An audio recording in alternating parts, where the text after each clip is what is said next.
Thanks for staying tuned to your station, the African Independent Television, and welcome to your program, Security Watch Africa. As always, on this program, we'll bring you that information you need to keep your life safe and secured. Welcome to the program today. My name still remains Patrick Abambo. The mood of the nation, Nigeria, is somehow disturbed, and people are worried, and so that will take the focus of our discussions today. Already I have two guests. One is seated here in the studio, and the other will be joining us from Lagos via Zoom to be looking at what really is happening, the EndSARS, what is the way forward, what next? Really, it will be the question that we'll be seeking the answer from our two guests. From Lagos, we'll be having Dennis Amakri.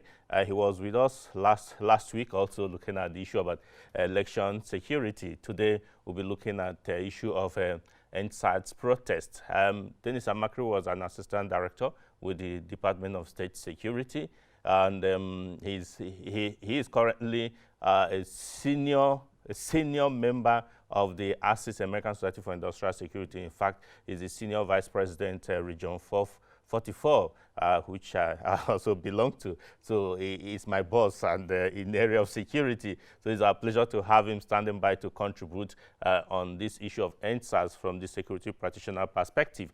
In the studio, I have a man who have seen it all when you talk about security and live. I'm talking about Assistant Inspector General of Police, Bala Hassan. He's retired, but he's not tired. He is a legal practitioner now, and he's also a trainer, a specialized trainer, and a legal practitioner. He's, for as far as I'm concerned, he's an academia because he likes reading and researching on issues. So we're having him here to look at SARS police reform. What is the way forward? But that will be after this report by Shuli Daniels on what happened, what led to the success when people judge the Edo and Ondo state election successfully from the perspective of the Nigerian Army. Sit back as we bring you this report. Following the commendation of the Nigerian Army provision of outer layer security for Edo and Ondo state governorship elections, the General Officer commanding the 2 Division of the Nigerian Army, Major General Anthony Omozoje, had attributed the exceptional conduct of the Nigerian Army personnel who participated in the Operation Safe Conduct to the strategic direction and leadership of the Chief of Army Staff, Lieutenant General Tukur Yusuf Buratai. He said this when Security Watch Africa visited him in his office in Ibadan. One thing that was very key to the success that we achieved was knowing clearly what your higher commander wanted. If you know exactly what your boss wants, it gives you that impetus to be able to achieve that. And we got that clear directive from the Chief of Army Staff. He said, no illegality. No soldier will be used for anything illegal. You have to be professional, you must be apolitical, you must be neutral, and you must be impartial. And so that was so clear, and I took that message to all the officers, to the soldiers. And so when we deployed them on the field, they knew exactly where they stood. And I can tell you, it is not that they didn't make effort to compromise the soldiers, but it was, they knew exactly what the higher commander's intent was, and that is what enabled us to stand our ground and do what we did. The drive by the Chief of Army Staff to professionalize the Nigerian Army is taking roots. It's taking roots. Officers understand better what it is to be professional. We've taken time to improve on our knowledge and understanding of what the rules are, what our roles are in the exercise, and we stick to it. Speaking further on the elections, the GOC affirmed that the Nigerian Army personnel deployed on election duties always conduct themselves according to the electoral law binding the specific election. By the INEC regulations, we have specific assignments allotted to us, the military. One is we block all the major entry points into the states wherein the election is taking place. And then within the states,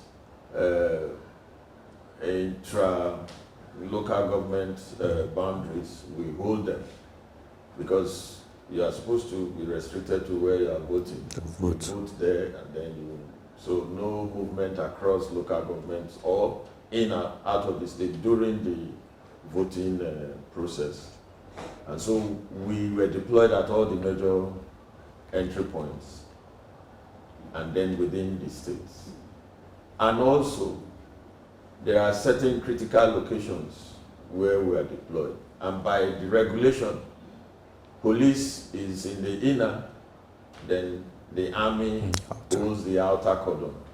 It is clear that the Chief of Army Staff vision to have a professionally responsive Nigerian Army is evolving, with personnel of the Nigerian Army diligently keeping to the tenets of good soldiering.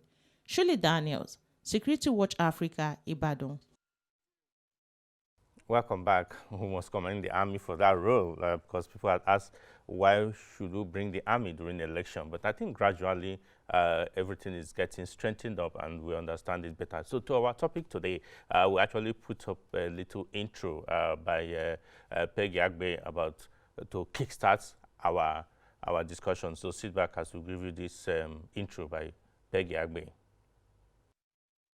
Widespread protests of some Nigerian youths agitating for the scrapping of Special Anti-Robbery Squad (SAS) of the Nigerian Police Force has been on the news for over 9 days now and seem not to be ending anytime soon, as people are still parading the streets with protests.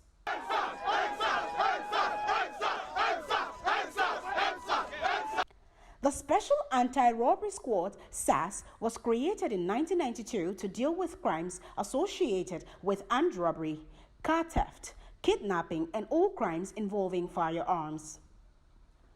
Under the mounting pressure, the Inspector General of Police, IGP Mohammed Abubakar Adamu, on Sunday, the 11th of October 2020, announced the dissolution of SAS as demanded by the protesters.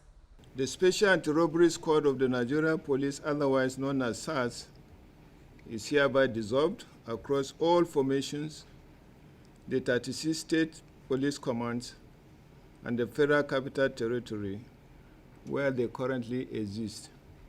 But in the desire to fill the vacuum created with the scrapping of SAS, announced the formation of a new unit named Special Weapons and Tactics SWAT Team.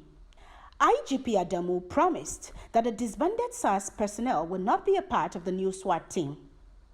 Even with this new development, the protesters have refused to end the protest, with more areas joining the protests. In some areas, there have been counter-protests and even some recorded attacks. 5-point demands were made and presented to the federal government. In its desire to end the protests, government accepted the demands and has taken actions to implement their demands. Yet, the protesters are not giving up. At this juncture, it is obvious that the protest is no more about #EndSARS. Protesters are threatening to ground the economy and bring the Nigerian government to its knees. What will be the end of this drama? Peggy Agbe, Security Watch Africa, Abuja.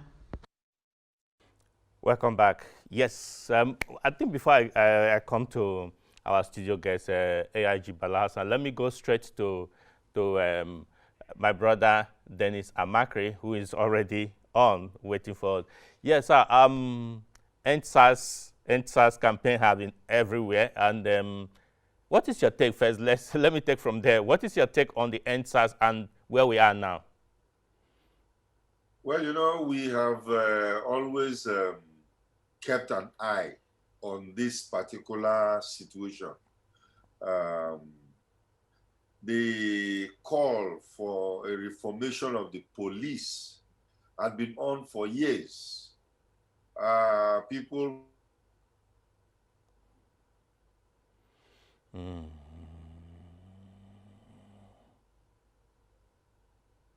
Okay, yeah, welcome back. I think we have network issues there. So let me come to, so it's a pleasure to have you on the program.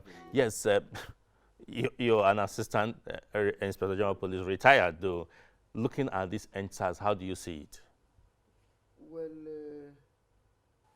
before even the NSAS, we acknowledge that the federal government had taken various steps to reform the Nigerian police. If you recall, sometimes 2019, the president approved the police trust fund. It's for the purpose of the reforming the police. And this year, he appointed a chairman for the trust fund. And again, there was an approval for the new Police Act 2020. So all these are measures taken by the government on their own to see how they reform the police. Okay. So with all these ones now, all we need to do is for Nigerians to see action on all these things put together by the president. But it seems that the cry of these protesters, this Nigerian youth, it's primarily on SARS, their illegality. Well, if you reform the police, indirectly you are reforming SARS. It's the whole gamut of the police. What does this thing entail? You give better deal for the police. The police trust fund is supposed to get 0.05% of money from the Federation Account Allocation Committee, and also 0.05% of all money for all profit made by companies doing business in Nigeria. That's a lot of money. And I believe this money has been started accruing into the fund since last year. So just for the chairman of the fund to get the necessary approach to take off, let us see how we can build more barracks, more police stations, more welfare for the police, more area of training, which will help the present agitation. Because it's because of lack of training, a SARS person will come and be opening somebody's phone to see whether it's a Yahoo man. In those days, SARS men they don't even interact with members of the public. If you trace the history of SARS, people are saying SARS started 1992. No, SARS started 1984 during the time of 18 years. There was serious robbery in Lagos, whereby the then president called young Antonio that was fired on the mountain issue. Either do something or he'll be sacked. He called the management team, and the burden fall on retired CP Fulani Kwajafa, a Nigerian, who was brought before the then IG, recommended to then IG to see how they could do something to prevent this robbery. He was given 27 vehicles, and he recruited his own men. Unlike a situation like this, whereby SARS is based on recommendation, people, every person, Tom, Dick, and Harry want to join SARS. In those days, you have to be a good character, you have to be bold, you have to have the desire to do the work. And SARS don't just go to the road and start arresting people. They always say at their office at Danger Delay, if there was a distress cause in Lagos, they will move in and take care of the situation. Okay, we'll get back to where we got it wrong and the way forward. But let me go back to then Sam Makri in Lagos. He's been back and he's been waiting. Yes, you are saying that this has been on, this agitation has been on. Yes. Well, yeah, okay. We are. You can hear me now. Yes, I can hear you clearly now. This agitation has been on, and it was a structural agitation that has been allowed to overflow. Because when you think about it, you know, we want to end SARS, or they want to change the name. SARS name has been changed many times, or should I say it has been disbanded so many times, almost about 4 times in a period of 7 years. Okay, and they always come back, and that's why you see the agitators are refusing to accept what the IGP has said, because they said this is not going to be like the same thing. And if you remember very well, I've been one of the proponents of SWAT. I've been suggesting SWAT teams, which are not supposed to be police people that you see every day on the road. Just like the AIG is saying with you there, that when even SARS was formed, they were not supposed to be on the way, on the road, on the create checkpoints and stuff like that. So they were supposed to be in their barracks doing regular mandatory training until they are called upon. They come out, they do what they have to do, and they go back. But it has been bastardized in such a way that SARS people are all over the place. They are now doing financial crimes, stopping young people who are driving cars or who are having iPhones, and So you find out that the command and control of that particular unit has gone to haywire, and no control at all. Okay. But when you sit back and listen to all these things, you find out that the agitation is just a symptom. The original problem, the root cause of this problem is the structure of the police. This police, the Nigerian police, is supposed to be restructured. Restructured right from the beginning, change the name to Nigerian Police Service, because they don't believe that they are supposed to serve the public, you know, and then of course, do other police work. Then most of these people who are coming and jumping into SARS, in fact, there was a former commissioner of police who was saying that many people come into the police, they are lobbying to go to SARS or to go to Mopol. Why? And then of course, you see what is happening with the Mopol. Why are Mopol now restricted to escorting politicians up and down? They are supposed to be the riot police. That's what we used to call them when they were formed. And now they are into something else. So in fact, it is a restructuring of the whole system. Okay. If we have to give Nigeria a very good police. All right. I think that is also in line with what the AIG here had just said, that the process has commenced. But maybe the difference is that maybe it's not as fast as the protesters wanted. It is not a matter of being fast, because see, some of the things they are asking for cannot be done overnight. Yes. But there is a trust deficit.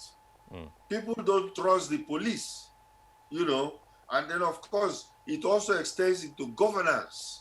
Okay. Because when you look at now, it has moved from NSAS or NSWAT to good governance. Yeah. You know, so that's why we have to watch this particular protest. Yes, because I was going to call you. I was going to take you up on that before I come back to my guest in the studio. Yes. Would you say that the government and the police handle this protest right? Are they handling it right? Because it seems it's not just NSAS any longer. It's not even just. Some people have said that this is even to bring down the government. As a security experts, what do you think, and how can we handle this better so that it won't blow out of hand? It's already getting there. I have warned about this. In fact, I warned about this when we had the situation in Mali. You know, it started like this.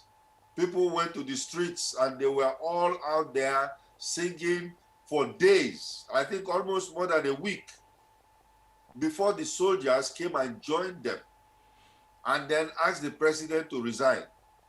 Now we're having a situation like that. And see, people are now bringing all the old problems that they've been having to come and bear on it. But one thing I like about the Nigerian government right now is that they've been able to, you know, address them quickly. They are not keeping quiet. They've end SARS, they've dissolved SARS, you know, release the people that have been arrested, they've released them. But they are asking for more. And I think the government also should do more. Because right now, it looks like some people are not talking. Where are the local government chairmen? Where these things are happening? They are not saying anything. Where are the legislators? Where are they? Because that is also one of the things they are saying now. Yeah, because sorry to cut you in there, because we had said that for even some of all these actions they're agitating for to be enduring, not just in the temporary, there's need for a legislative act, there's need to make it a law so it can stay. But it seems that nobody's looking at that angle. Exactly. Yeah. The legislators are supposed to come up. You know, we'll be talking about state police, but state police cannot be done by the president. It is the legislators that are going to change the Police Act, where it says that there will be only one Nigeria police force. You know, they have to work on that. Right. So where are they? Okay. All right. Unfortunately, we'll have to end it here. If you ask that question, we'll seek the answers during the week, and maybe we may get back to you. Thank you very much, Dennis Amakri, for being part of this show today. Thank you. Yes. Yes. In fact, he asked a lot of questions. He talked a lot of things, and my mind was just agitating. I knew that you were one time the Commissioner of Police in charge of Mobile Police Force, and you tried to change what he was talking about. He did a lot, I must confess. But seeing all these things now, where do we go from now? The IG has announced SWAT. Some people said that it was so quick. So that is why people did not believe, the protesters are not believing. He will have waited and let it, but he just announced it. Don't you think there's a mistake there? Well, we don't want to create a vacuum, because people are already saying that if SARS is gone, it will give a psychological boost out to the criminals to come and take over the streets. Yeah. About 2-3 days ago, there was some incursion in some part of Exactly. northern Nigeria, they said, because SARS was not there. So you see, the criminals are watching. These people who are on the streets, they may not be the armed robbers, but the armed robbers are somewhere which monitoring all these things. So if you create a vacuum, psychologically they may capitalize on the vacuum and unleash mayhem on the members of the public. So the IG was right in doing that. But additional to that, if you look at history, these counter-terrorism units, I remember when I was Commissioner of Police in charge of mobile, the counter-terrorism unit and the mobile police were under me. Suddenly I run into a memo by Alozio Bugwaja talking that Nigeria is getting more complex, they need to have a unit like that. I sent it to the then IG, approve it. They normally wear red beret. And when I moved to Rivers, the Rivers State government undertook to train these people in Israel. About 60 of them were sent to Israel. That formed the nucleus of the counter-terrorism unit, even though some of them were trained in infantry center and school. But those who went to Israel did very well. The IG must fish out these boys who were part of the Israel team to come and join this SARS team and to train them in Nowatai, where we have an anti-terrorist school in Tai. So these are some of the things that I'm sure IG must have, if you check the record, you will see that, those initial people that are trained in Israel are still in the force. We should get them to form a nucleus of this this SWAT team. Yeah. And of course, the new police reform that is on, the new police act is friendly to civilians, to the members of the public. Any person who is detained in a station now more than stipulated time by the act, you have right to go to a magistrate court, either verbally or in writing, to complain. Based on that, they will bring that person before your court and release him. So, and as Mr. Makri said, the original concept of SARS is not to allow those teams to be interacting with members of the public regularly. So they will be, I expect the new SWAT team to be based in strategic areas of the city or in the command headquarters. Anytime there was a distress call, they could move in and solve the situation and come back. So when you reduce the level of interaction between the teams and members of the public, you will not hear complaint. Okay. It's the interaction that causes complaint. Yeah. That's why they complain more on police than on customs and immigration, because if you are living from here, from Kano, from Lagos to Kano, you meet more police officers than you meet immigration or any other services. So the more the interaction, the more the problem. You know, familiarity brings attempt, and later will bring contempt. Then domestic guerrilla warfare will set in for survival of identity, as we are noticing now. Because they are saying no SARS, no SARS. They say, okay, there is no SARS again. They are making more demands. But I hope they should be patient with the government. With some course. So I think maybe with this arrangement, I think things will be seen a bit. I just hope that these protesters will also listen and go back and watch and see what is going to happen. Mr. Makri said, of course, everyone knows that the government is listening to their demand one by one and they're answering them as mature this. They are all our children. But if they meet up their demand one after the other, I'm sure they will see reason why they should. Not that the government doesn't know what to do, but we don't. This is democracy. Yeah, that's so why the IG said they shouldn't harass them, they shouldn't use anything. Otherwise, ordinary tear gas is not violence.